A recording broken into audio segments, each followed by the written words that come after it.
ప్రైజ్లో దేవుని నామానికి మహిమ కలుగును గాక. అందరూ ఎలా ఉన్నారండి? బాగున్నారు? I hope all doing great. అందరూ బాగున్నారు అనుకుంటున్నాం. Before start the word of God will go to the prayer. సకలాశీర్వాదాలకి కారణభూతుడైన గొప్ప దేవేశయ నీకే మహిమ గంత స్తుతి స్తోత్రములు చెల్లించుకున్నాను ప్రభా. కృపాచ సంపూర్ణ కృపగల గొప్ప దేవుడివి, అద్భుతాలు చేసేవాడుగు నా తండ్రి. నన్ను ఈ సమయం మాకు ఇచ్చినందుకు వందనాలు స్తోత్రములు ప్రభా. ఏ ఒక వాక్యం నా తండ్రి ప్రభా మేము బోధిస్తుండగా నా తండ్రి మాట్లాడుచున్నది మీరు కాదు కానీ ఆత్మీయ నీ వాక్యం సెలవిస్తుంది కాబట్టి నాతో మాతో అందరితో మీరు మాట్లాడుతున్న విధానాన్ని బట్టి రాజా నీకు ఎంతగానో కృతజ్ఞతాస్తుతులు చెల్లించుకున్నాను ప్రభా. నజరుడైన యేసునామములో ప్రార్థన చేస్తుండగా పరిశుద్ధ ఆత్మడ నీ ఆత్మతో ఎత్తి పట్టుకొని అన్ని విషయాల్లో కూడా అభివృద్ధి పరిచిన తండ్రి వీడియో వీక్షిస్తున్న ప్రతి ఒక్కరి జీవితాల్లో గొప్ప కార్యములు జరిగించమని యేసునామములో ప్రార్థించి అడుగు వేడుకొంచున్నాం పరమ తండ్రి. ఆమేన్. దేవునికి స్తోత్రం. Hallelujah. Okay, let's go to the word of God. వాక్యానికి వెళ్ళిపోదాం. ఈరోజు వాక్యం ఏంటంటే యోసేపు గురించి, లేదా యోసేపు ధరించినటువంటి వస్త్రాల గురించి మనము ఏం నేర్చుకోబోతున్నాం. యోసేపు ధరించినటువంటి వస్త్రాలు 5 రకాల వస్త్రాలు. 5 రకాల వస్త్రాల నుంచి యోసేపు జీవితం నుంచి యోసేపు ఏం నేర్చుకున్నాడు, యోసేపు జీవితం నుంచి మనం ఏం నేర్చుకోవచ్చు అని. ఎందుకంటే కొన్నిసార్లు వస్త్రధారణను బట్టి కూడా మన లైఫ్ అనేది డిజైన్ ఉంటుంది. అంటే వస్త్రం అనేది కేవలం మన శరీరం కప్పుకోవటానికే కాదు, కానీ వస్త్రం అనేది కొన్నిసార్లు మనకు విలువనిస్తుంది, మనకు ఘనతనిస్తుంది, మనకి అందాన్ని కూడా ఇస్తుంది ఈ వస్త్రధారణ అనేది. అలాంటి వస్త్రధారణ యోసేపు ధరించుకున్నాడు. అంటే ఒక్కొక్క టైంలో ధరించుకున్నటువంటి ఆ వస్త్రాన్ని బట్టి యోసేపు జీవితాన్ని బట్టి మనకి దేవుడు ఏం నేర్పిస్తున్నాడు అని. అంటే పరిశుద్ధ గ్రంథంలో ప్రతి ఒక్క మాట కూడా చాలా అంటే చాలా విలువైంది, వాల్యుబుల్, ప్రశస్తమైంది, శ్రేష్టమైనది. సో పరిశుద్ధ గ్రంథంలో ఏ వ్యక్తి గురించి దేవుడు చెప్పినా, ఏ వ్యక్తి వాడుతున్నటువంటి వస్తువులు కావచ్చు, వస్త్రాలు కావచ్చు, లేదంటే ఆ ఫుడ్ కావచ్చు, ఏదైనా పరిశుద్ధ గ్రంథంలో ఏదైనా సరే ఒక వాల్యూ అంటూ ఉంటుంది పరిశుద్ధ గ్రంథానికి. అది ధరిస్తున్న దాన్ని బట్టి కానీ, లేదంటే వారు తింటున్న ఫుడ్ని బట్టి కానీ, వారు వెళ్తున్న మార్గాలను బట్టి కానీ, వారు వెళ్తున్న ప్రాంతాలను బట్టి కానీ ప్రతిదీ కూడా బైబిల్ మనకి ఒక మర్మాన్ని నేర్పిస్తుంది, ఒక అందమైన జీవితాన్ని కూడా మనకు చూపిస్తూ ఉంటుంది. చాలా విషయాలు మనం పరిశుద్ధ గ్రంథంలో మనం నేర్చుకోవచ్చు. అంటే ప్రతి ఒక్క అడుగడుగున కూడా పరిశుద్ధ గ్రంథంలో మనకి చదువుతున్న ప్రతి ఒక్క లైన్, వర్డ్స్, ప్రతి ఒక్క మాట కూడా ఆ మాటను బట్టి కూడా మన జీవితంలో చాలా విషయాలు మనం అన్వయించుకుని నేర్చుకోవచ్చు. అది పరిశుద్ధాత్ముడు పరిశుద్ధ గ్రంథంలో పెట్టిన ఘనతే అలాంటిది. అయితే ఇందులో భాగముగా యోసేపు 5 వస్త్రాలు ధరించుకున్నారు. పాత నిబంధనలో ఉన్నటువంటి యోసేపు యాకోబు కొడుకు. యాకోబుకి 12 మంది కొడుకులు, అందులో యోసేపు గారు కూడా ఒకటి. యోసేపు వేసుకున్నటువంటి వస్త్రాధారణ ద్వారా దేవుడు మనకేమి జీవితాన్ని నేర్పిస్తున్నాడు అన్నది మనం నేర్చుకుందాం. అందులో మొట్టమొదట ఎవరన్నా బుక్స్ ఉంటే రాసుకోండి, నోట్బుక్స్ చదువుకున్న వాళ్ళు ఎవరైనా ఉంటే రాసుకోండి. మొట్టమొదట యోసేపు బాల్యమును ధరించుకున్నటువంటి నిలువుటంగి. రెండోది ఏంటంటే యోసేపు వేసుకున్నటువంటి దాసుని వస్త్రం. మూడోది ఏంటంటే యోసేపుకి వేయబడ్డటువంటి ఖైదీ వస్త్రం. నాలుగోది ఏంటంటే యోసేపుకు తొడిగించబడ్డటువంటి, అంటే యోసేపు ధరించుకున్నటువంటి ప్రశస్త వస్త్రం. ఐదోది రాజవస్త్రం. సో ఈ 5 రకాల వస్త్రాల నుంచి దేవుడు మన జీవితంలో ఏం నేర్చుకోమంటున్నారు అన్నది మనం ఉంటాం. ఇంకొకటి ఏంటంటే యోసేపు లాస్ట్కి వేసుకున్న వస్త్రం ఏంటంటే రాజవస్త్రం. సో ఆ రాజవస్త్రాన్ని మనము ధరించుకోవాలి అంటే ఈ ముందు 4 వస్త్రాలు ధరించుకోవాలా. 4 వస్త్రాలు ధరించుకున్నటువంటి అనుభవాల గుండా కూడా మనము వెళ్ళాలి. ఈ 4 వస్త్రాలు మనకు నేర్పిస్తున్నటువంటి అనుభవాల గుండా మనం వెళ్ళాలని దేవుని యొక్క వాక్యం సెలవిస్తుంది. హల్లెలూయా. అందులో మొట్టమొదటిగా ఆదికాండము 37వ అధ్యాయము 3వ వచనం చూద్దాం. మరియు యోసేపు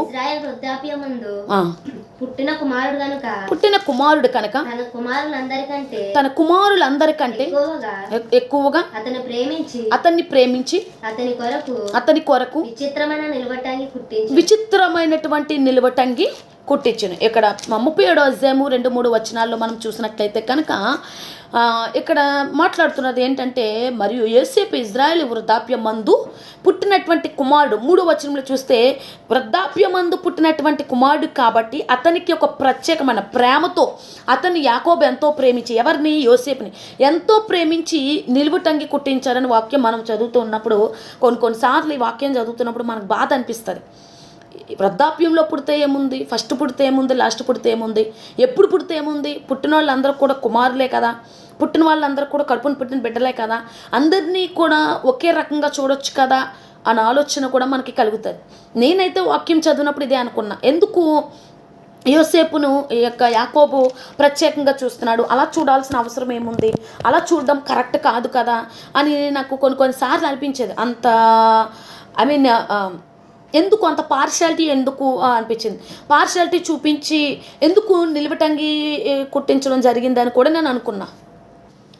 కానీ ఆదికాండం 37వ అధ్యాయం 2వ వచనంలో చూస్తే ఎందుకు యోసేపును ప్రేమించి నిలువటంగి అనేది ఈ యొక్క యాకోబు గారు నిలువటంగి యోసేపుకి ఎందుకు ఇచ్చారన్నది మనకి వాక్యం చదివితే అర్థమవుతుంది. చూడనమ్మా 37:2 వచనం చూడండి. యాకోబు వంశావళిది 30 తన సహోదరులతో కూడా మేపుచుండెను. అతడు చిన్నవాడే. తన తండ్రి భార్యలైన బిల్హా కుమారుల యొద్దను జిల్పా కుమారుల యొద్దను ఉండెను. అతడు యోసేపు వారి చెడుతనమును గూర్చిన సమాచారం అప్పుడు యోసేపు వారు చెడుతనమును గూర్చిన సమాచారమును వారి తండ్రి యొద్దకు తెచ్చుచుండెను. ఇక్కడ చూడండి, ఎందుకు యాకోబు కేవలము ఏదో లాస్ట్ పుట్టినటువంటి కుమారుడనో లేదంటే వృద్ధాప్యమందు పుట్టినటువంటి కుమారుడను ప్రేమించి యాకోబుకి నిలువటంగి మాత్రమే కాదు, ఇంకొక ఉద్దేశం కూడా ఉంది. అదేంటంటే 2వ వచనంలో చదివితే వాళ్ళ అన్నదమ్ములందరూ కూడా చేసినటువంటి తప్పిదాలను చెడు తరమును అంతటినీ కూడా నాన్నకి చేర్చోడు. అన్నయ్యోళ్ళు ఇంకో ఇది చెత్త పని చేస్తున్నారు, ఈ చెడు పని చేస్తున్నారు, ఇలా చెడుగా ఆలోచిస్తున్నారు అన్నయ్యోళ్ళు, కాబట్టి నాన్నగారు మీరు పట్టించుకోండి అని, నాన్నగారు మీరు గద్దించండి, అన్నయ్యోళ్ళకు మీరు బుద్ధి చెప్పండి అని వాళ్ళ అన్నయ్యోళ్ళ కోసము వాళ్ళందరి కోసం బాధ్యత తీసుకుని ఆ చెడుతనం అంతటిని కూడా చేరదీస్తూ ఉండేవాడు. ఎందుకు అంటే యోసేపు అన్నయ్య వాళ్ళని గద్దించేంత వయసు కాదు, ఇది తప్పు కాబట్టి మీరు చేయటానికి వీలు లేదు అని గద్దించి తిట్టేంత వయసు యోసేపుకు లేదు. కాబట్టి తెలివిగా ఏం చేసేవాడంటే వారు చేస్తున్న ప్రతి ఒక్క తప్పిదాన్ని కూడా తండ్రికి చేర్చేవాడు. దీన్ని బట్టి ఏ తండ్రికైనా సరే సంతోషమే కలుగుతుంది. ఎందుకు అంటే ఇక్కడ చేస్తున్న మంచి పనుల్ని చెడు పనుల కింద తిరగేసి యాకోబు దగ్గరికి యోసేపు తీసుకురావట్లే. వాళ్ళు చేస్తున్న చెడు మంచిది కాదు, ఈ చెడు వల్ల నా అన్నదమ్ములు చెడిపోతారు, నా అన్నదమ్ములు చెడిపోతే మా నాన్నగారికి కూడా చెడ్డ పేరు తీసుకొస్తారు, కాబట్టి ఇలాంటివి జరగటానికి వీలు లేదు అని తండ్రికి చేరదేయడం ఒక వంతు అయితే, తనకి బుద్ధి చెప్పడానికి వాళ్ళ అన్నదమ్ములకు బుద్ధి చెప్పడానికి నాకు వయసు కాదు అని ఆలోచించడం ఇంకొక మంచి విషయం. యోసేపు తన అన్నదమ్ములు చెడిపోకూడదు అన్న ఆలోచన కలిగి ఉన్నాడు. చిన్నప్పుడే తన అన్నదమ్ముల కోసం బాధ్యత కలిగి ఉన్నాడు కాబట్టి తన అన్నయ్య వాళ్ళందరి కోసము కూడా తమ్ముడుగా బాధ్యత కలిగి ఉన్నాడు. కాబట్టి వారు చెడు మార్గంలోకి వెళ్ళకూడదు, వాడు చెడు పనులు చేయకూడదు, వాళ్ళు చెడు క్రియల్లోకి వెళ్ళకూడదు అనే ఉద్దేశంతోనే యాకోబు దగ్గరికి యోసేపు వారు చేసిన చెడుతనం అంతటిని కూడా చేరదీసేవాడు. నిజం చెప్పాలంటే నిజంగా అవేమి కూడా చెడు ఏమంటారు, ఇక్కడి నుంచి అక్కడికి గాసిప్స్ అన్నీ చేస్తారు కదా, సో అవి గాసిప్స్ కాదు, ఏమీ కాదు. కేవలము తన అన్నదమ్ములు చెడిపోకూడదు, దాని ద్వారా నాన్నగారికి చెడ్డ పేరు తీసుకురాకూడదు అనే ఉద్దేశమే. ఎంతమంది ఉన్నారు ఎలాంటి అన్నయ్యలు ఎంతటి తమ్ముళ్ళు కుటుంబంలో, వాడేమైపోతే నాకెందుకు, ఆమె ఏమైపోతే నాకెందుకు అని అక్క చెల్లుల మధ్య, అన్నదమ్ముల మధ్య, అక్క తమ్ముళ్ళ మధ్య, అన్న తమ్ముళ్ళ మధ్య గొడవలు వస్తున్న వాళ్ళే ఉంటున్నారు, గొడవలు పెట్టుకున్న వాళ్ళు ఉంటున్నారు. కానీ నిజంగా ఇది మాకు ఇచ్చినటువంటి కుటుంబము, మా నాన్నగారు ఎలా ఉన్నప్పటికీ మా అమ్మగారు ఎలా ఉన్నప్పటికీ మేము కలిసి ఉండాలా, మేము కలిసి ఉండే మా అమ్మగారికి మా నాన్నగారికి మంచి పేరు తీసుకురావాలని ఆలోచించే బాధ్యత తీసుకున్నటువంటి అక్క తమ్ముళ్ళు అన్నది చాలా తక్కువ ఉన్నారు. అన్నయ్యలు కావచ్చు, అక్కయ్యలు కావచ్చు, చెల్లులు కావచ్చు, తమ్ముళ్ళు కావచ్చు. ఒక తమ్ముడు అయ్యుండి అన్నయ్య వాళ్ళు చెడిపోకూడదని బాధ్యత కలిగి ఉన్నాడు. అందుకని నిలువుటంగి అంటే బాధ్యత తీసుకున్నాడు కాబట్టి తనకి దక్కినటువంటి వస్త్రం నిలువుటంగి. ఈరోజు బాధ్యత కలిగి ఎవరున్నారు? నిలువుటంగి అంటే బాధ్యత కలిగిన వస్త్రం అని అర్థం. బాధ్యత కలిగి ఉన్నాడు కాబట్టి ప్రేమతో తన తండ్రి, నువ్వు నా కుటుంబం కోసం, నా కోసం, ఈ అన్నయ్యలందరి కోసం కూడా నువ్వు బాధ్యత కలిగి ఉన్నావని ప్రేమతో ధరింపజేసినటువంటి వస్త్రం నిలువటంగి. అందుకని ఈ అంగి ద్వారా, ఈ నిలువటంగి ద్వారా, ఈ యొక్క యేసపు ధరించుకున్నటువంటి నిలువటంగి ద్వారా మనం నేర్చుకోవాల్సింది ఏంటి? అదే అంగి, అదే నిలువటంగి అంటే అదే ఘనత మనకి కూడా రావాలి. అంటే నిలువటంగి అంటే అదొక ఘనత, యాకోబు ఇచ్చినటువంటి ఘనత, తను చేసినటువంటి మంచి మనకి కూడా రావాలంటే మధ్యకాలంలో చాలామంది పెళ్ళిళ్ళు అయిన తర్వాత ఇంకా అన్నదమ్ములు కొట్టేసుకోవటం, ఆస్తుల కోసం కొట్టుకోవటం, అక్క చెల్లెళ్ళు కూడా ఇది నాకు దక్కుతుంది, చైన్ నాకు దక్కుతుంది, లేకపోతే ఉంగరం నాకు దక్కుతుంది అని. లేదంటే అక్క బ్లెస్ అవుతుంటే చెల్లికి నచ్చట్లే, చెల్లి బ్లెస్ అవుతుంటే అక్కకి నచ్చట్లే. అక్క మంచోడిని చేసుకుని చెల్లికి కొంచెం తక్కువగా చూస్తాంగో నీకు వాళ్ళంటే ఇష్టం కాబట్టి మంచోడిని చేశారు, నేనంటే ఇష్టం లేదు కాబట్టి నాకు ఎవరిని పడితే వాళ్ళని చేశారని తల్లిదండ్రుల మీద గొడవ పెట్టుకునే చెల్లెళ్ళు ఉన్నారు, అక్కలు ఉన్నారు, మాట్లాడుకోకుండా ఉన్న వాళ్ళు ఉన్నారు, బంధాలకు విలువ లేకుండా తీసి పాడేసిన వాళ్ళు ఉన్నారు. ఇప్పుడు అక్క మంచి పొజిషన్లో ఉండి చెల్లి చెడ్డగా ఉండి పొజిషన్లో ఉంటే నిజంగా హేళన చేసిన వాళ్ళు ఉన్నారు. నువ్వు ఇలాంటి వస్త్రాలు ధరించుకుని మా ఇంటికి వస్తే మా పరువు పోతుంది అని రకరకాలుగా మాట్లాడి పరువు తీసుకునే వాళ్ళు ఉన్నారు. కానీ బంధాలు చూపించే వాళ్ళు కానీ బాధ్యతలు చూపించే వాళ్ళు కానీ లేరు. ఇప్పుడు అన్నయ్య డెవలప్ అయ్యి తమ్ముడు డెవలప్ కాకపోతే తమ్ముడిని ఒక మంచి మార్గంలో నడిపించే బాధ్యత అన్నయ్యది. అన్నయ్య డెవలప్ కాకుండా తమ్ముడు డెవలప్ అయితే కనుక అన్నయ్యని కూడా ఒక మంచి మార్గంలో నడిపించే బాధ్యత తమ్ముడిది. అలాగే అక్క విషయంలో కూడా చెల్లి తీసుకోవాలి, చెల్లి విషయంలో అక్క బాధ్యత తీసుకోవాలి, అక్క విషయంలో తమ్ముడు తీసుకోవాలి, తమ్ముడి విషయంలో అక్క తీసుకోవాలి. ఇట్లా రకరకాల బంధాలు దేవుడిచ్చాడు కాబట్టి బాధ్యత కలిగి ఉండటమే నిలువుటంగి ధరించుకోవడం. ఎంతమంది ఉన్నారు ఈ మధ్యకాలంలో నీ ముఖం నాకు చూపించుకున్న తమ్ముళ్ళు ఉన్నారు, నీ ముఖం నాకు చూపించుకున్న అన్నయ్యలు ఉన్నారు, నీ ముఖం చూపించుకున్న ఆయన అక్కల చెల్లెళ్ళు ఉన్నారు. అక్క అంటే ఇష్టం లేనోళ్ళు, చెల్లెళ్ళు అంటే ఇష్టం లేనోళ్ళు. అక్కడ నిజంగా అక్క అంటే తల్లిలా చూసుకోవాలి, తమ్ముళ్ళైనా అన్నయ్యలైనా. చెల్లి అన్నా కూడా అక్కలాగా, అక్కని చెల్లిని కూడా అన్నయ్యలైనా తమ్ముళ్ళైనా తల్లిలా చూసుకోవాలి, తల్లి తర్వాత తల్లిలా చూసుకోవాలి. కానీ అలా చూసుకునే వాళ్ళు ఏమున్నారు, అక్క ఏమైనా ఇస్తుందేమో ఆ మూటట్టుకెళ్ళిపోయి మనం ఖర్చు పెట్టుకుందామన్న వాళ్ళు ఉన్నారు, చెల్లి ఏమైనా ఇస్తుందేమో ఆ మూటట్టుకెళ్ళిపోయి ఖర్చు పెట్టుకుందామని అనుకునేవాళ్ళు, మళ్ళీ తినేసి శుభ్రంగా తినేసి వాళ్ళ దగ్గర వాళ్ళని నిందించే వాళ్ళు ఉన్నారు. పెళ్ళిళ్ళు అయిన తర్వాత మరి చెల్లికి బాధ్యత కలిగి పెళ్లి చేసిన వాళ్ళు ఎవరైనా ఉన్నారు? పెళ్ళిళ్ళు అయిన తర్వాత పోనీ మా అక్క దగ్గరికి వెళ్ళి 2 రోజులు ఉండి అక్కకి ఏం కావాలో ఆ పనులన్నీ చేసుకొని వద్దాము, లేదంటే అక్కకి ఏం కావాలో అన్నీ కొనుక్కుని పట్టుకుని వెళ్దాము అనేసి అన్నవాళ్ళు ఎవరు లేరు. కాపురం తర్వాత నీ భర్తను చూసుకోమని మాకేంటి అనేసి ఇలా రకరకాలుగా మాట్లాడుతున్న వాళ్ళు కూడా ఉండకపోలేదు. కాబట్టి వాళ్ళందరి కోసమే ఈరోజు దేవుడు చెప్తున్నాడు. యోసేపు అన్న తమ్ములు మంచి కోసం ఆలోచించాడు, వాళ్ళు మంచి క్రియలతో ఉండాలని ఆలోచించాడు. నిజంగా అన్నదమ్ములు చేసే చెడుతనం అంతా కూడా తండ్రి దగ్గరకు చేరుస్తున్నాడంటే గద్దించే వయసు లేదు, గద్దించుదామంటే అంత వయసు గలవాడు కాదు. ఏం చేయాలా, వాళ్ళు మంచి మార్గంలో నడిపించాలంటే ఏం చేయాలా, తండ్రికి చెప్పక తప్పలేదు, అది వాళ్ళకి ఇష్టం లేదు. కానీ నిజంగా యోసేపు చేసిన పని చాలా మంచి పని. మా అన్నయ్యలు మంచి మార్గంలో ఉండాలని ఆలోచించాడు, మంచిగా ఉండాలి, మంచి జీవితాన్ని గడపాలని ఆలోచించాడు యోసేపు. మా అక్క మంచిగా ఉండాలని ఆలోచించే తమ్ముళ్ళు కానీ అన్నయ్యలు కానీ ఉన్నారా? మా అన్నయ్య మంచిగా ఉండాలని ఆలోచించే చెల్లులు కానీ అక్కలు కానీ ఎవరైనా ఉన్నారా? మా తమ్ముడు మంచిగా ఉండాలని ఆలోచించే అక్కలు లేదు. ఏ బంధాలకి కూడా విలువించుకోవట్లేదు. మధ్యకాలంలో తల్లిదండ్రులు తిడుతున్నారు, మమ్మల్ని ఎందుకు అన్నావు అనేసి మళ్ళీ తల్లిదండ్రులు తిడుతూ ఉన్నారు. అంతేకాదు తల్లిదండ్రులు కూడా చేసే తప్పు ఏంటంటే, నేను యోసేపుని చూసి యోసేపుకి నిలుటంగా వేయగానే నేను అనుకున్నది ఏంటి, యోసేపు యాకోబు ఏంటి ఇంత భేదాలు కలిగిన ప్రేమ చూపిస్తున్నాడు అని. కానీ తను చేసిన మంచి పని. కానీ ఈ మధ్య కాలంలో తల్లిదండ్రులు కూడా భేదాలు చూపించే ప్రేమ, అన్నయ్య అంటే బాగా ఇష్టం చూపించి తమ్ముడిని వదిలేయటం, తమ్ముడు అంటే బాగా ఇష్టం చూపించి అన్నయ్యని వదిలేయటం, అక్క అంటే బాగా ఇష్టం చూపించి తమ్ముడు చెల్లిని వదిలేయడం, చెల్లి అంటే బాగా ఇష్టం చూపించి అక్కని వదిలేసే తల్లిదండ్రులు కూడా శాపం. అలాగా నీకు ఇద్దరు కడుపుని కన్నప్పుడు ఒకరి నొక్కులాగా ఎందుకు చూస్తున్నావు? ఒకరి మీద ఒక ప్రేమ ఒకలాగా, ఒకరి మీద ఒక ప్రేమ ఒకలాగా ఎందుకు వస్తుంది? సో అలాంటి వాళ్ళు చూస్తే ఖచ్చితంగా దేవునికి లెక్క అప్పగించాలి. దేవుడిని కడుపులో 2 బిడ్డలు పెట్టాడు కాబట్టి, 3 బిడ్డలు పెట్టాడు కాబట్టి ఆ 3 ఇద్దరినైనా ఒకేలా చూడు, ఒకే ప్రేమను చూపించు. కానీ ఒకరి నొక్కులాగా చూపించి వారి మధ్య గొడవలు పెట్టేది తల్లిదండ్రులే. మొట్టమొదటి తల్లిదండ్రులు వారి మధ్య గొడవలు పెడుతున్నారు, అలాంటి తల్లిదండ్రులు లేకపోలేదు. కాబట్టి దయచేసి అలాంటి భేదాలు చూపించే ప్రేమ తల్లిదండ్రులు చూడకూడదు. అందరినీ కూడా ఒకే రకంగా చూడాలి. ఒకే రకమైన ప్రేమ ఇచ్చే తల్లిదండ్రులు ఎవరుంటున్నారు? కాబట్టి దయచేసి గమనించండి. ఈ విషయాలను బట్టి మనం నేర్చుకోవాల్సిన విషయం ఏంటంటే, బాధ్యత కలిగి ఉండాలా. బంధాలను బట్టి బాధ్యత కలిగి ఉండాలి. తమ్ముడు చెడిపోతుంటే అక్క చూస్తూ ఊరుకోకూడదు, అక్క చెడిపోతుంటే తమ్ముడు చూస్తూ ఊరుకోకూడదు.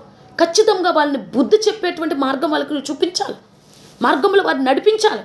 ఏదైనా అనుకోని, కానీ రేపు పొద్దున తర్వాత వాళ్ళు సక్సెస్ అయితే తర్వాత ఆశీర్వాదం వచ్చేది నీకే, తర్వాత ప్రేమ చూపించేది కూడా. నిజంగా రోజు మా అన్నయ్య లేకపోతే నేను లేకపోతుండే, మా తమ్ముడు లేకపోతే నేను లేకపోతుండే, మా అక్క లేకపోతే నేను లేకపోతుండే అని చెప్పుకునేటువంటి గొప్ప స్థితిని మనము పొందుకుంటాం. ఆ తర్వాత ఘనత వస్తుంది. కాబట్టి నిలుబొట్టంగి అంటే బాధ్యత కలిగి ఉండటము, అలాంటి వస్త్రం మనం ధరించుకునేవారుగా ఉండాలని ఈ యొక్క వాక్యం ద్వారా దేవుడు మనకు బయలుపరుస్తున్నాడు. రెండోది మనం చూద్దాం. రెండో వస్త్రం ఏంటో చూద్దాం.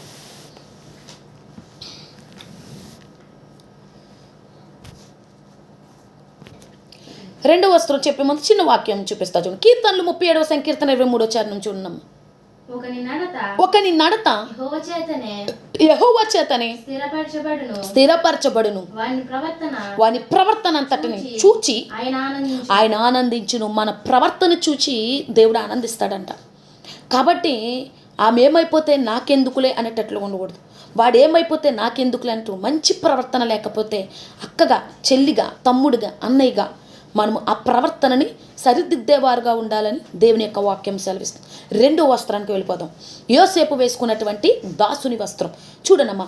ఆదికాండము 39వ అధ్యాయము 17-18 వచనాలు చూద్దాం.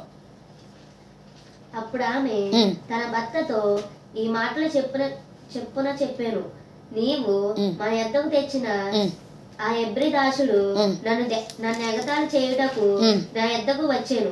నేను బిగ్గరగా కేక వేసినప్పుడు వాడు తన వస్త్రము నా దగ్గర పెట్టి తప్పించుకుని బయటకు పారిపోయాడు. అయితే హెబ్రీ దాసుడు అంటే యోసేపు ఎప్పుడైతే ఇలాగ అన్నదమ్ములు మంచితనం కోసం ఆలోచిస్తుంటే యోసేపు అంటే చిరాకు వచ్చింది అన్నయ్యలందరికీ. వచ్చి ఏం చేశారు అంటే చిరాకు వచ్చిన తర్వాత ఈ యొక్క తమ్ముడిని ఎవరికి అమ్మేశారంట? 20 తులముల వెండికి ఎక్కడ అమ్మేశారు యోసేపుని? చూడండి 28వ వచనం చూస్తే కనుక 37-28 మిద్యామీనులైన వర్తకులు ఆ మీదకు వెళ్చుండగా వారు ఆ గుంటలో నుండి యోసేపుని పైకి లేపి ఇష్మాయేలుకు 20 తులములకు అమ్మేశారు. మిద్యానులంటే ఇష్మాయేలుకి అమ్మేశారు. వాళ్ళు ఏం చేశారు? ఐగుప్తుకి తీసుకెళ్ళి ఫరోకి ఇచ్చేశారు, దాసుని కింద పెట్టేశారు. అయితే పెట్టేసిన తర్వాత ఇక్కడ యోసేపు దాసుడుగా అయ్యాడు. తన నిలువుటంగి ధరించుకుని దేవుని తండ్రి ప్రేమకు సొంతమై అక్కడ తనకంటూ ఒక స్థానం సంపాదించుకున్నటువంటి యోసేపు ఎప్పుడైతే ఈ యొక్క ఐగుప్తు దేశానికి అమ్మేశారో వెంటనే తన వస్త్రం మారిపోయింది. అన్నాడా అక్కడ యోసేపు? అన్నాడా నేను అక్కడ నిలువుటంగి ధరించుకునేవాడిని, ప్రశస్తమైన వస్త్రాన్ని నిలువుటంగి ధరించుకునేవాడిని, ఇప్పుడు మీరు వస్త్రం తీసేసి దాసి వస్త్రం వేసుకోమంటున్నారు, నేను వేసుకోను అని అనలే. వెంటనే ఆ దాసుని వస్త్రం అంగీకరించడానికి, ఆ దాసుని వస్త్రము వేసుకోవటానికి తన అంగీకారము తెలిపి తను అంగీకరించి యాక్సెప్ట్ చేసి దాసుని వస్త్రము ధరించుకున్నాడంట. హల్లెలూయా. దాసుని వస్త్రం అంటే ఏంటి? ఒకని కింద పని చేయటం. నిజంగా యోసేపు ఒకని కింద పని చేయాల్సిన కర్మ యోసేపుకు లేదు. ఎందుకు అంటే యాకోబు ప్రేమించినటువంటి వ్యక్తి, అదే విధముగా యాకోబు వంశావళిలో కూడా వారందరూ కూడా సంపన్నమైన స్థితిలో ఉన్నవారు. ఆ స్థితి నుంచి ఎప్పుడైతే అన్నలందరూ కూడా కలిపి యోసేపుని ఐగుప్తు దేశంలో అమ్మేశారు అంటే వెళ్ళే ఇష్మాయేల్కి అమ్మేస్తే వాళ్ళు అట్టుకెళ్ళి అక్కడ అమ్మేశారనుకో, ఐగుప్తు దేశానికి వెళ్ళిపోయే యోసేపు అక్కడ బానిసత్వం చేయాల్సి వచ్చింది. ఒకళ్ళ కాళ్ళు పట్టుకోవాలి, ఒకళ్ళ వస్త్రములు ఉతకాలి, ఒకళ్ళ గిన్నెలు కడగాల, ఒకళ్ళు ఏం చెప్తే ఇంకా ఆయన ఇంకనేటి ఒకళ్ళ కింద ఇంకా తగ్గింపు కలిగి, నేను ఎందుకు తగ్గింపు కలిగి ఉండాలి అనలే. దాసుని వస్త్రము ధరించుకోవడానికి కూడా యోసేపు అక్కడ ఏం చేయలేదు, వెనకాడలేదు. దీన్ని బట్టి మనం ఏం అర్థం చేసుకోవాలంటే దాసుని వస్త్రము అంటే తగ్గింపు కలిగి ఉండటము. తన్ను తాను తగ్గించుకున్నవాడు హెచ్చింపబడతాడు, ప్రభు మెచ్చుకున్నవాడే యోగ్యుడు అని దేవుని యొక్క వాక్యం సెలవిస్తుంది. కాబట్టి తగ్గింపు కలిగి ఉండేటువంటి గుణలక్షణము మనము కలిగి ఉండాలి. యోసేపు నేను ఒకప్పుడు ఉన్నతమైన స్థితిలో ఉన్నాను కదా, ఉన్నతమైన స్థానంలో ఉన్నాను కదా, ఇప్పుడు ఎందుకు నేను తగ్గింపు కలిగి ఉండాలి అని అనుకోలేదు. కాబట్టి ఏంటంటే ఇక్కడ దాసుని వస్త్రం. అందుకని హెబ్రీ దాసుడు ఎప్పుడైతే అక్కడ పని చేస్తూ ఉండగా అక్కడ తన భార్య, అక్కడ పోతిఫర్ భార్య ఒకసారి నాతో సైనించు అని అన్నప్పుడు, ఈ రాజ్యం అంతట పైన కూడా నాకు ప్రతి చోట అధికారం ఇచ్చాడు కానీ నీ మీద నాకు అధికారం ఇవ్వలేదమ్మా అనేసి అక్కడి నుంచి పారిపోయినప్పుడు చొక్కా పట్టుకుంటే ఆ చొక్కానైనా వదిలేసి వెళ్ళిపోయాడు తప్ప ఆమెకు మాత్రం తను లొంగుబాటు కాలేదు. అందుకని హెబ్రీ దాసుడు ఇదిగో వస్త్రాన్ని వదిలేసి వెళ్ళిపోయాడు చూడు అనేసి చెప్పిందనమాట. అంటే చూడండి, యోసేపు ఏ స్థితిలో ఉన్నవాడు ఏ స్థితిలో ఉండటానికి అంగీకరించాడో చూడండి. అప్పుడు కూడా యోసేపు బాధపడలే. దాస్యత్వంలో ఉండటానికి, తగ్గించుకుని వారి కింద పని చేయటానికి యోసేపు అంగీకారం తెలిపాడు. మనము కూడా ఈ దాస్యత్వపు అనే వస్త్రం, ఈ దాసుని వస్త్రం నుంచి మనం నేర్చుకోవాల్సింది ఏంటంటే కొన్ని చోట్ల మనము తగ్గించుకోవాల్సి వస్తుంది. నీ ఇంట్లో నీకు ఒక రేంజ్ ఉండొచ్చు, కానీ కాపురానికి అంటే పెళ్లి చేసుకుని వెళ్ళిన తర్వాత అక్కడ నా ఇంట్లో ఉన్నట్టే కాలు మీద కాలు వేసుకుంటానంటే కుదరదు. అక్కడ తగ్గింపు కలిగి భర్త మాటకు లోబడి, అత్తగారి మాటకు లోబడి, అందరి మాటకు లోబడి తగ్గింపు కలిగి ఉండే జీవితం జీవించాలి. మనం ఇంట్లో నా కాఫీ ఇంకొకరు చేసి పెట్టాలి కాబట్టి నాకు కూడా ఇక్కడ చేసి పెట్టాలంటే కుదరదు. అట్లాగే నీ ఇంట్లో ఉన్నట్టు నువ్వు చేసుకున్నటువంటి జాబ్ సర్కిల్లో కూడా ఉండదు. అక్కడ మేనేజర్ కావచ్చు, బాస్ కావచ్చు, టీమ్ లీడ్ కావచ్చు, లేదంటే హెచ్ఆర్ కావచ్చు, ఎవరికైనా సరే కొన్ని చోట్ల మనం లోబడి పనిచేయాలి. నేను మా అమ్మ మాట విన్ను, మా నాన్న మాట విన్ను, నువ్వు చెప్తే నేను ఎందుకు వింటాను అని అంటే అది గర్వం. గర్వం ఏం చేస్తుంది? యోబు గ్రంథంలో చెప్పినట్టుగా వాని గర్వము వానినే అణిచివేసును అంటున్నాడు. మనము గర్వం కలిగి ఉంటే ఆ గర్వం మనల్ని అణిచివేస్తుంది. కాబట్టి ఇక్కడ దేవుని వాక్యం సెలవిస్తుంది ఏంటంటే దాసుని వస్త్రము అంటే తగ్గించుకునేటువంటి గుణ లక్షణం. అంతేకాదు కొన్నిసార్లు మన జీవితం చాలా ఉన్నతముగా ఉంటుంది, కానీ కొన్నిసార్లు మన పరిస్థితులు బోగాక మనము తక్కువ స్థితిలో పడిపోతాం. ఆ సమయాల్లో కూడా చాలామంది ఒకప్పుడు నేను అలా జీవిస్తుండే, ఒకప్పుడు నేను అలా ఉంటుండే, కాబట్టి నేను అప్పుడు ఉన్న జీవితాన్ని బట్టి ఇప్పుడు నేను ఎందుకు అలా గడపాలని అప్పులు చేసి మరి కొత్త వస్త్రాలు వేసుకుంటారు, అప్పులు చేసి మరి కాస్ట్లీ ఫుడ్ తింటూ ఉంటారు. మన స్థితిగతులను బట్టి మన జీవితాన్ని నడిపించుకునే విధానం మనకు తెలియాలి. ఉన్నతమైన స్థితిలో ఉంటే ఉన్నతంగా కొనుక్కో, కానీ మన స్థితి తక్కువగా వెళ్ళిపోయామా? ఒకప్పుడు నువ్వు ఉన్నతంగానే ఉన్నావు, కానీ అప్పుడు కాస్ట్లీ వేసుకున్నావు, కానీ ఇప్పుడు స్థితి మనకు తక్కువగా అయినప్పుడు ఆ స్థితికి తగ్గట్టు వస్త్రాలు వేసుకుంటేనే మన స్థితి మళ్ళీ ఉన్నతంలోకి వెళ్తుంది. అలా ఎక్కడ పడితే అక్కడ తగ్గింపు కలిగి ఉండేటువంటి జీవితము మనం కలిగి ఉండాలి. ఈ దాసుని వస్త్రము ద్వారా ఏంటంటే మనం తగ్గింపు కలిగి ఉండాలి, మాటలో తగ్గింపు కలిగి ఉండాలి, క్రియల్లో తగ్గింపు కలిగి ఉండాలి, ప్రవర్తనలో కూడా తగ్గింపు కలిగి ఉండాలని దేవుని యొక్క వాక్యం సెలవిస్తుంది. హల్లెలూయా. చాలామంది ఏంటంటే తగ్గింపు కలిగి ఉండరు. చాలామంది చాలా రూడ్గా బిహేవ్ చేస్తూ ఉంటారు. నా కిందే అందరూ ఉండాలా, ఓకే నీ స్థాయి పెద్దదై ఉండొచ్చు, అలాగని నీ కింద స్థాయి ఉన్న వాళ్ళందరినీ కూడా హేట్ చేయమని కాదు, వాళ్ళందరినీ తిట్టమని కాదు, వాళ్ళందరినీ కూడా ఇష్టానుసారంగా మన ఇష్టం వచ్చినట్టు ఉండటం కాదు. మనకి ఎంత హెచ్చైన స్థానంలో ఉన్నా మన కింద ఉన్న వారిని మాత్రము ప్రేమగానే చూసుకోవాలని దేవుని యొక్క వాక్యం సెలవిస్తుంది. హల్లెలూయా. అందుకనే తగ్గింపు కలిగి ఉండే గుణలక్షణం మనకి ఉండాలా. దేవునికి స్తోత్రం. చాలా తగ్గింపు కలిగి ఉండాలండి.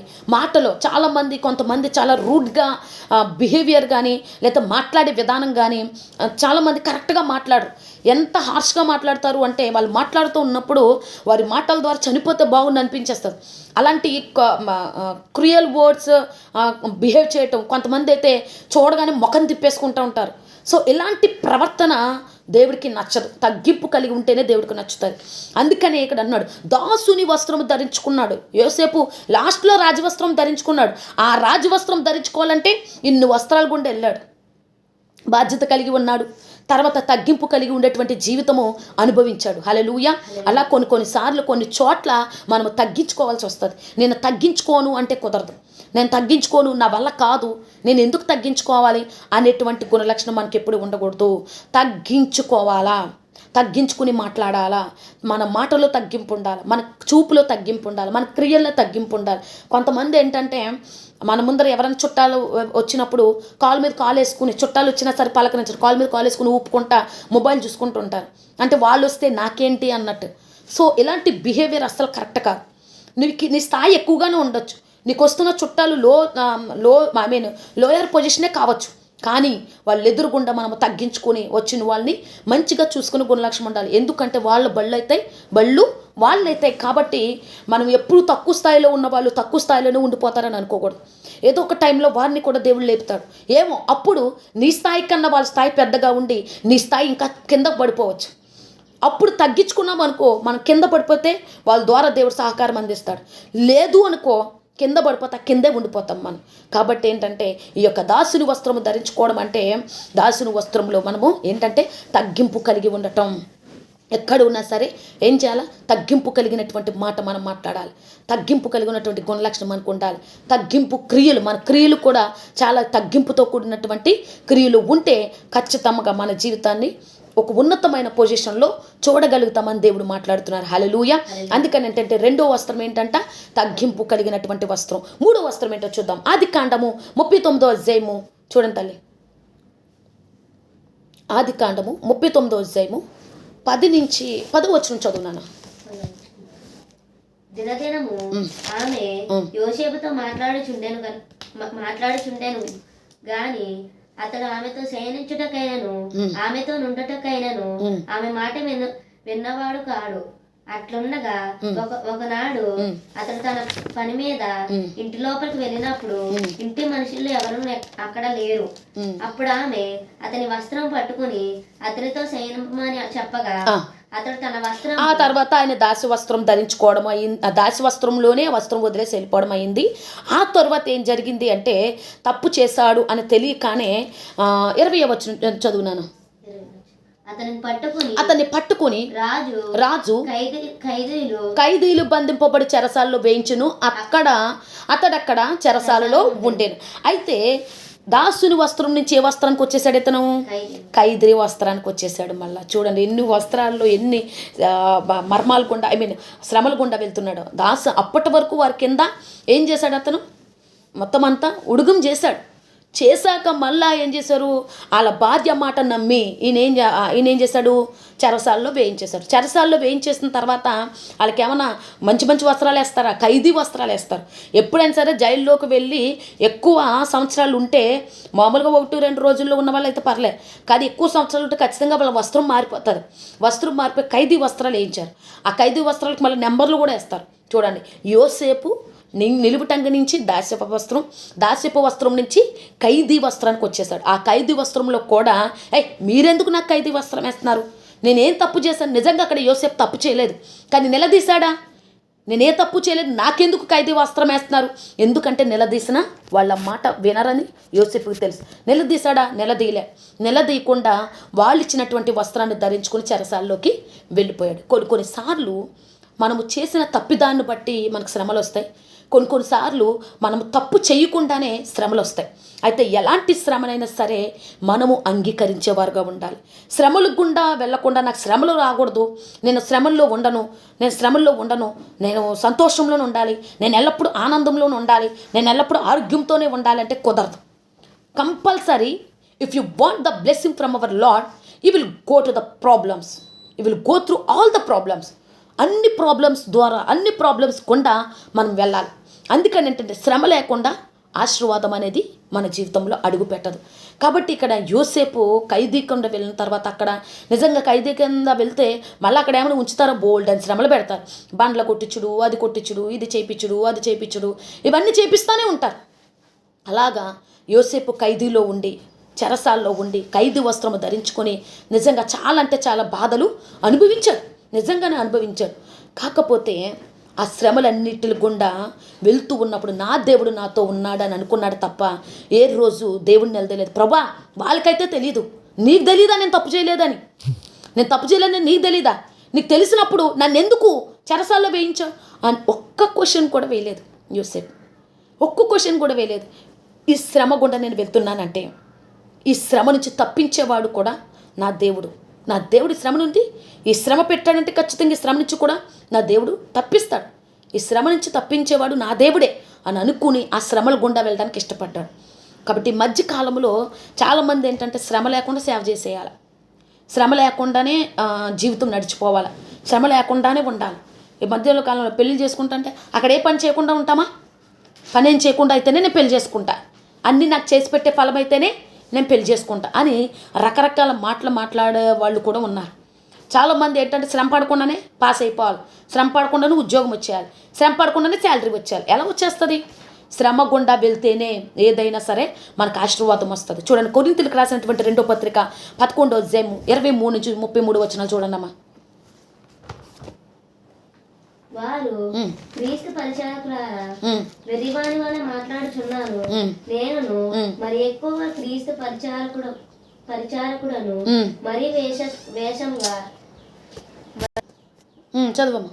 వారు క్రీస్తు పరిచారకుల వెర్రివాని వాళ్ళే మాట్లాడుచున్నాను, నేను మరి ఎక్కువగా క్రీస్తు పరిచారకుడను మరీ విశేషంగా ప్రయాసపడితిని మరీ విశేషముగా ప్రయాసపడితిని మరి ఆ.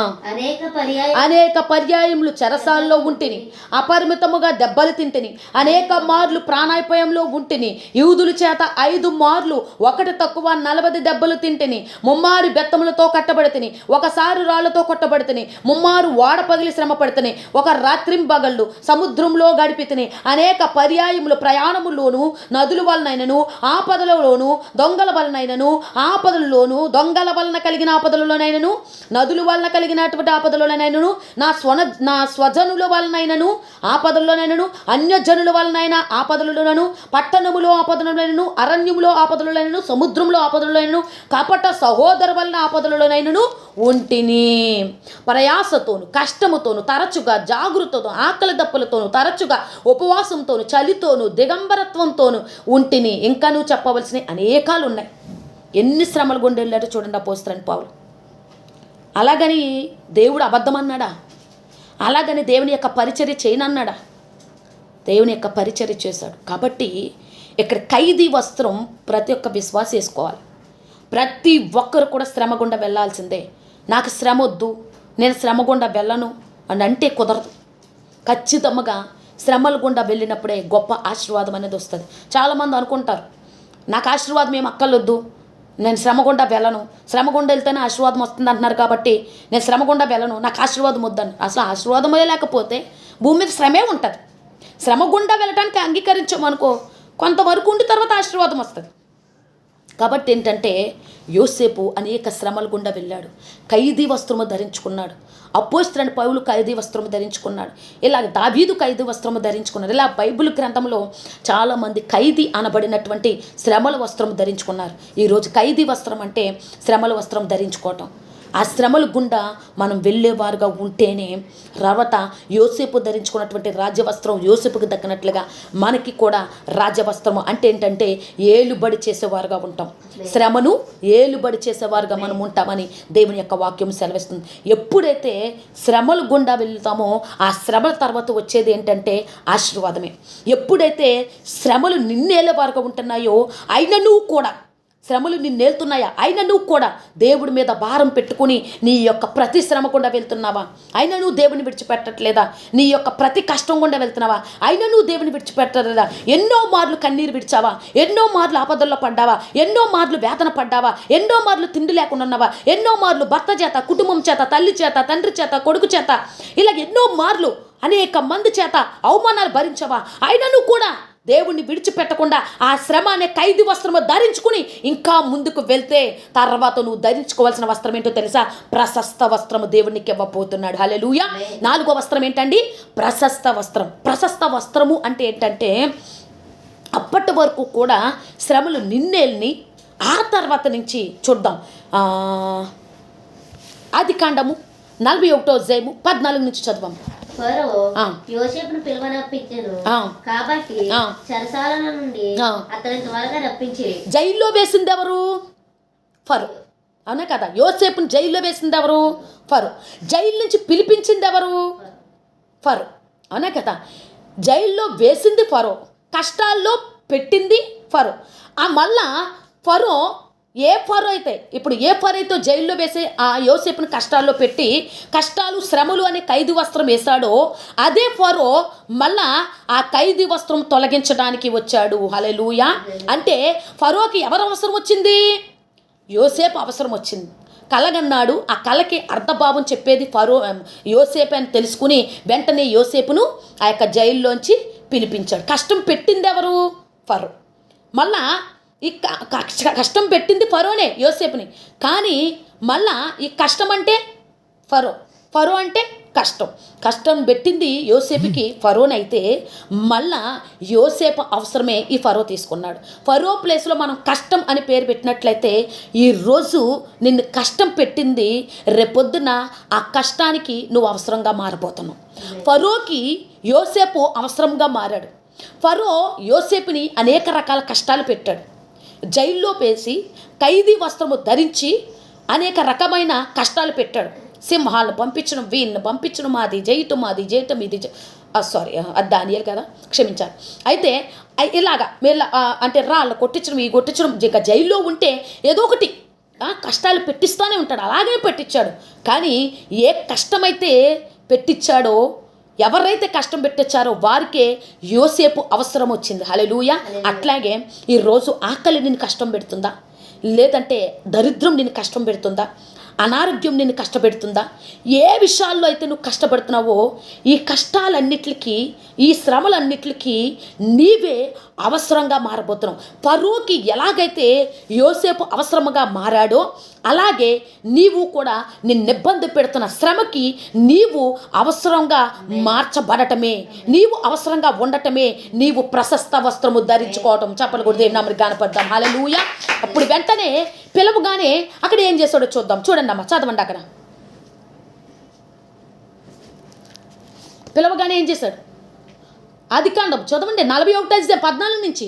ఫరో యోసేపును పిలవనప్పించెను, కాబట్టి చెరసాల నుండి అతన్ని త్వరగా రప్పించిరి. అతను క్షౌరము చేయించుకుని మంచి బట్టలు కట్టుకుని, మంచి బట్టలు అంటే ప్రశస్త వస్త్రములు, కొంచెం ప్రశస్తమైన వేసుకోవచ్చు కదా అంటారు.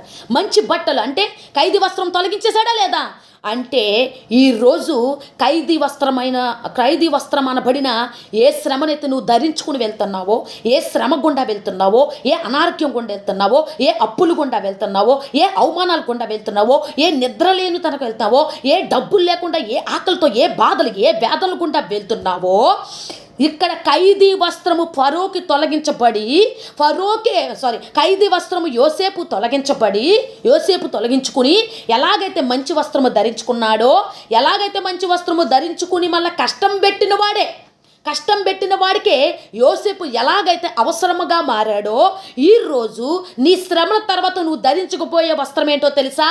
ప్రశస్త వస్త్రము. అంతేకాదు నీ కష్టానికి నువ్వు అవసరంగా మారబోతున్నావు. హల్లెలూయా. అందుకని ఇక్కడ దేవుని యొక్క వాక్యం సెలవిస్తుంది, ఇప్పుడు ఏ శ్రమల గుండా వెళ్తున్నావా, అయిపోయింది నీకు. ఇంకా ఖైదీ వస్త్రం వేసుకున్నావు. ఇప్పుడు నెక్స్ట్ ఏంటంటే ఖైదీ వస్త్రము అనబడిన శ్రమల వస్త్రము తొలగించుకుని ఇక్కడ ఏమంటున్నట్ట? ప్రశస్తమైన వస్త్రం. అంటే అనేకులకు నువ్వు అవసరంగా మారబోతున్నావు, నీ శ్రమలకు అవసరంగా మారబోతున్నావు. అంటే అర్థం ఏంటో తెలుసా? ఫర్ ఎగ్జాంపుల్, నేను చాలా అప్పులతో ఉన్నాను, అంటే ఖైదీ వస్త్రం ధరించుకుని ఉన్నాను. ఇప్పుడు దేవుడు ఏమంటున్నాడు? ఖైదీ వస్త్రము ధరించుకుని ఉన్నావు కాబట్టి ఆ వస్త్రం తొలగించబడి ఏ వస్త్రం వేస్తానంటున్నాడు దేవుడు? ప్రశస్త వస్త్రం వేస్తానన్నాడు. వెయ్యటమే కాకుండా ఏ ఖైదీ వస్త్రం అనబడిన శ్రమలు ధరించుకున్నానో ఆ శ్రమకి నేను అవసరంగా మారబోతున్నాను. అంటే అర్థం ఏంటంటే, ఇప్పుడు నేను అప్పుల్లో ఉన్నాను, సో అప్పుల్లోంచి దేవుడు నన్ను తొలగించేశాడు. అంటే ప్రశస్తమైన వస్త్రం ధరించుకున్నాను, అంటే అప్పుల్లో ఉండి అప్పుకి నేను అవసరంగా మారబోతున్నాను. అంతే కదా? అప్పుకి అవసరంగా, అంటే శ్రమలకు అవసరంగా మారిపోతున్నాను. శ్రమ అంటే ఏంటి? నాకు అప్పుకి అవసరంగా మారిపోతున్నాను. నేను అప్పుకి అవసరంగా మారడం అంటే ఏంటి? నేను అప్పుల నుంచి తొలగించబడటమే కాదు, అనేకులకు అప్పిచ్చే వ్యక్తి కింద నేను అవసరంగా మారబోతున్నాను అని గట్టిగా చెప్పలు కొట్టే గాకపోతాం. హల్లెలూయా. అలాగే కాదు, ఆకలి అనే శ్రమ వస్త్రం నేను ధరించుకున్నాను, ఖైదీ వస్త్రం. ఇప్పుడు దేవుడు నాకు ప్రశస్త వస్త్రం ధరింపజేశాడు. ప్రశస్త వస్త్రం అంటే ఆకలి తీరిపోయింది. ఇప్పుడు నేను ఆకలికి అవసరంగా మారాలి. ఎంతమంది ఆకలితో ఉన్నారో వాళ్ళకి ఆకలి తీర్చే అవసరముగా నేను మారబోతున్నాను. ఈ వీడియో వీక్షిస్తున్నారు అందరూ కూడా మారబోతున్నారు. హల్లెలూయా. అంటే ప్రశస్త వస్త్రము ధరించుకోవటం. ఖైదీ వస్త్రం వేయించుకుని ఉన్నావు. ఇప్పుడు నువ్వు అనారోగ్యమనే ఖైదీ వస్త్రం వేసుకున్నావు, బాధలనే ఖైదీ వస్త్రం వేసుకున్నావు, అవమానం అనే ఖైదీ వస్త్రం వేసుకున్నావు, అనారోగ్యం అనే ఖైదీ వస్త్రం వేసుకున్నావు, అప్పులనే ఖైదీ వస్త్రం వేసుకున్నావు. ఈ వస్త్రాలన్నిటినీ కూడా దేవుడు తొలగించి ప్రశస్తమైన వస్త్రము నీకు ధరింపజేస్తున్నాడు. ధరింపచేయటమే కాదు, ఇప్పటి వరకు ఏ ఖైదీ వస్త్రంతో ఉన్నావో ఆ ఖైదీ వస్త్రానికి నువ్వు అవసరంగా మారబోతున్నావు. ఆ ఖైదీ వస్త్రం ఏంటి? అప్పు నీకు తొలగించబడుతుంది. అప్పుకి నువ్వు అవసరంగా మారబోతున్నావు. అంటే అప్పునే నువ్వు వేరే వాళ్ళ అప్పులు తీర్చే వ్యక్తి కింద మారుతున్నావు. నీ ఆకలి తీరబోతుంది, అనేకులు ఆకలి తీర్చే వ్యక్తి కింద మారిపోతున్నావు. నీ అవమానం పోతుంది, అనేక అవమానాలు తొలగించే వ్యక్తి కింద మారిపోతున్నావు. నీ దరిద్రం పోతుంది, అనేకులకు ధనం ఇచ్చే వ్యక్తి కింద మారిపోతున్నావు. అంటే మనమే శ్రమకి అవసరంగా మారటం. అందుకనే అందరూ కూడా ఇప్పటి నుంచి క్లెయిమ్ చేయండి, ప్రభువా శ్రమకి నన్ను అవసరంగా మారుస్తున్నందుకు వందనాలు. శ్రమకి ఎలా మారుస్తున్నావు? అవసరంగా. ఈ రోజు నుంచి శ్రమకి నీవు అవసరంగా మారబోతున్నావు. నమ్ముని వారందరూ కూడా చెప్పలు కూడా దేనామని కనపడతాం. హల్లెలూయా. ఈ రోజు నుంచి నీవే శ్రమకి అవసరం కింద మారబోతున్నావు. ఇంకా శ్రమకి నువ్వు అవసరం కింద మారావనుకో, ఇంకా శ్రమను నువ్వేలుబడి చేస్తున్నావు కానీ శ్రమ నిన్ను ఏలుబడి చేయట్లేదు. శ్రమను నువ్వు శ్రమని ఏలుబడి చేస్తున్నావు అంటే శ్రమ నిన్ను ఏలుబడి చేయట్లేదని అర్థం. శ్రమ నిన్ను ఏలుబడి చేయట్లేదు అంటే ఏలుబడి చేసే అవసరం ఎవరికి ఉంటుంది? ఒక రాజుకే. అంటే తర్వాత నీకు ధరింపజేసే వస్త్రం ఏంటంటే రాజవస్త్రము. హల్లెలూయా. అంటే శ్రమలన్నిటిని కూడా నువ్వేలుబడి చేస్తావు. శ్రమలన్నింటిని కూడా నువ్వేలుబడి చేస్తావు. అంటే సమస్త శత్రువులు, రోమిలికి రాసినటువంటి పత్రికలో సమస్త శత్రువులు సంఘం యొక్క పాదముల కింద ఉంటాయి. అంటే రాజవస్త్రము ధరించుకుని నిన్న ఇబ్బంది పెడుతున్న అప్పు, నిన్న ఇబ్బంది పెడుతున్న దరిద్రం, నిన్న ఇబ్బంది పెడుతున్న అవమానం అన్నీ కూడా నీ పాదముల కింద ఉంటున్నాయి. రాజవస్త్రము ధరించుకుని నువ్వు నిజంగా ఏలుబడి చేసే వ్యక్తి కింద మారబోతున్నావు. హల్లెలూయా. అందుకే రాజవస్త్రము అంటే శ్రమలన్నీ కూడా నీ పాదముల కింద రావటం. అందుకని అడగని ప్రభా, శ్రమకి నాకు ప్రశస్త వస్త్రము ధరింపచే అంటే ఏంటో తెలుసా? శ్రమకు నువ్వు అవసరంగా మారబోతున్నావని. రాజవస్త్రము ధరింపజే అంటే ఏంటో తెలుసా? శ్రమలన్నీ కూడా నీ యొక్క పాదముల కింద రాబోతున్నాయని అర్థం. ఈ 5 వస్త్రాల్లో ఉన్నటువంటి మర్మాలు తెలుసుకొని ఇలాంటి జీవితాన్ని మనం అనుభవించేవారుగా ఉండాలి. కాబట్టి మొట్టమొదట నిలువుటంగి బాధ్యత కలిగి ఉండాలి. రెండోది దాసి వస్త్రం, కొన్ని చోట్ల మ్యాక్స్ కుదిరినంత మట్టుకు తగ్గింపు కలిగి ఉండాలి. తరువాత శ్రమల గుండా మనం వెళ్ళాలా, శ్రమలను అంగీకరించాలా. ఆ శ్రమల్లో దేవుని విడిచిపెట్టకుండా ఉంటేనే ఆ శ్రమకు నువ్వు అవసరంగా మారుతావు. లేదంటే ఎప్పుడు కూడా నువ్వు అవసరంలోనే ఉంటావు.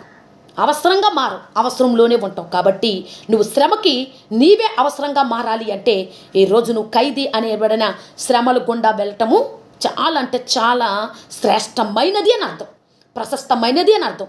4వది ఏంటంటే ప్రశస్త వస్త్రం అంటే ఏంటంటే శ్రమకి నువ్వు అవసరంగా మారబోతున్నావు అని అర్థం. 5వది ఎప్పుడైతే శ్రమకు నువ్వు అవసరంగా మారబోతున్నావు ఆ శ్రమలన్నీ కూడా నువ్వు ఏలుబడి చేస్తావు. ఏలుబడి చేయడం అంటే ఆ శ్రమలన్నీ నీ కాళ్ళ కింద వచ్చేస్తాయి. నీ పాదముల కిందకి ఎప్పుడైతే వస్తున్నాయో దాని అర్థం ఏంటంటే రాజవస్త్రం నువ్వు ధరించుకున్నట్టే. హల్లెలూయా. పరిశుద్ధమైన మాటలు దేవుడు దీవించును గాక. Thank you mighty father. దవ స్తోత్రములయ్యా. ఈరోజు నా తండ్రి ప్రభు మాకు ఇచ్చినటువంటి మంచి యొక్క వాక్యాన్ని బట్టి, మేము నేర్చుకున్నటువంటి మాటలను బట్టి మా జీవితాల్లో దవ గొప్ప మార్పును కలిగించండి. ఎవరైతే ఇప్పటి వరకు శ్రమల గుండా అనబడినటువంటి ఖైదు వస్త్రము ధరించుకున్నారో, నెక్స్ట్ మీరు ఏర్పాటు చేసిన ప్రశస్త వస్త్రం వారికి ధరింపజేసి నీ నామను మైపరిచేటువంటి దవ రాజవస్త్రానికి సిద్ధపాటు నా తండ్రి వారు కలిగి ఉండేటట్లుగా ఈ వీడియో వీక్షిస్తున్న ప్రతి ఒక్క బిడ్డని మీరు దీవించి ఆస్వాదించండి. ఏ కష్టాల్లో ఉన్నారు, బాధల్లో ఉన్నారు, శ్రమల్లో ఉన్నారు, అనారోగ్యంతో ఉన్నారు, వాటన్నిటిని తొలగించి నీ నామపచ్చ సాక్షిగా వాడుకోమని జేసీఎం చచ్చినమ్మని కావాల్సిన సమృద్ధిని, నూతన ఆత్మలు జేసీఎం సంఘంలో అడుగుపెట్టులా మీరు కార్యం సఫలం చేస్తున్నందుకు రాజు నీకే స్తోత్రములు చెల్లించుకుంటూ చేసిన ప్రతి ఒక్క ప్రార్థనకి పరిశుద్ధాత్మను జవాబిచ్చి నడిపిస్తున్నందుకు వందనాలు స్తోత్రం చెల్లించుకుంటూ యేసు నామములో మిమ్మల్ని స్తుతించి గణపరిచి కీర్తించి కృతజ్ఞతాస్తుతులు అర్పించుకున్నాం పరమ తండ్రి. ఆమేన్. God bless you all. See you in the next time. Praise the Lord.